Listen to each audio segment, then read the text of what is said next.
छिपी मेलेली गौरा ओछत चंदन शिव के पूजन गौरा जासुए शिव के पूजन गौरा जासुए पूजिया ओजिया गौरा मंदिर से बहरली शिवजी धारिले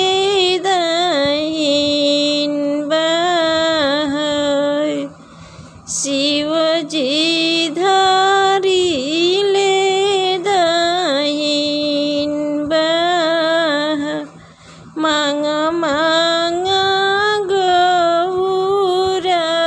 कामन फल मांगबू जेहि तोहरा हृदय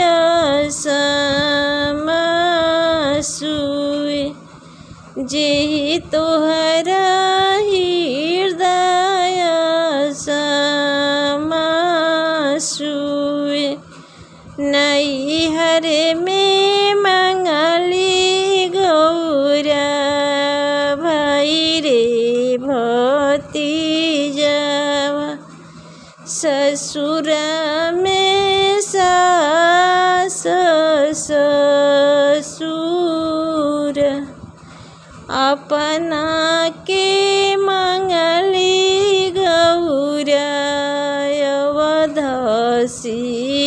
सिन्होरावा सिनुराया मारा होई